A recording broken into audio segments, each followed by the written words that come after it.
Yeah, so welcome to my Fed Talk. Imagine a world in which intelligent, law-abiding, young, creative individuals who have no criminal record were now being referred to as savages. Some of these individuals, who were on their way to being high-functioning members of society, are now being accused of committing heinous acts such as murder, witchcraft, sorcery, and Satanism. Now you might be thinking, what kind of mind-altering hallucinogen were these people on? The answer is Dungeons & Dragons, otherwise known as D&D.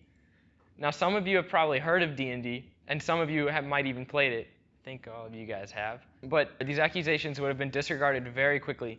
However, in the 1980s, they were heavily considered. In 1979, a man by the name of William Deere was called in to investigate the disappearance of James Dallas Egbert III. In his investigation, Deere concluded that the disappearance was related to Dungeons & Dragons.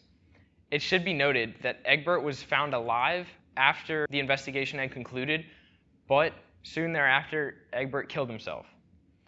William Deere wrote a book about this called The Dungeon Master. Because of this, there was an immediate media outrage. This outrage was fueled by a lack of knowledge, fear, and bias.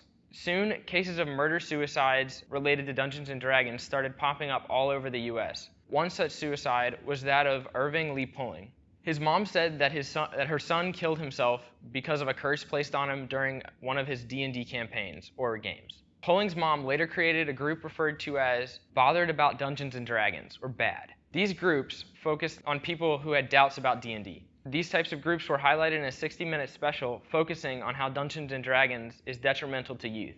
Groups like BAD rejected any evidence that disproved their theory and only made connections to D&D after the act had been committed. Many of these groups weren't the only groups against D&D. Many religious people were against D&D because it had an appearance of satanic worship, magic, and polytheism. There were also ads that existed at the time that made it appear as though D&D had took the brightest young minds with bright futures and turned them away from society. However, these allegations had little backing in fact. Similarly, some accusations have been made about rock and roll and television and video games.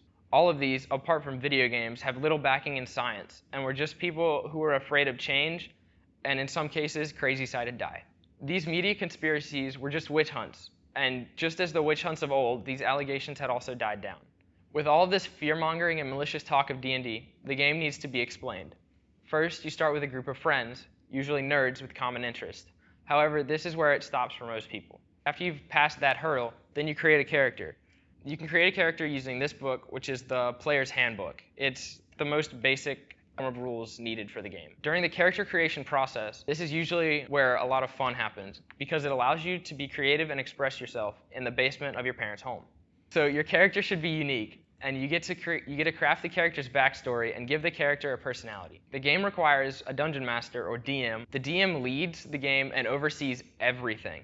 The DM is considered a powerful position, but I think everybody in the room would agree that it is the only position of power in a game. The DM will start characters on a journey, and through this journey, you and your friends will enter another world. Although imaginary, you'll get to be characters you've created. In this game, the players will bond, eat junk food, laugh over things nobody else would ever understand, and create long-lasting memories and inside jokes. Today, many celebrities have come out and said they've played D&D. Some of these celebrities have been Stephen Colbert, Vin Diesel, and although rumored, it was Robin Williams. Today, D&D is a place for nerds to escape from reality in an imaginative and creative way. Thank you for my Fed Talk.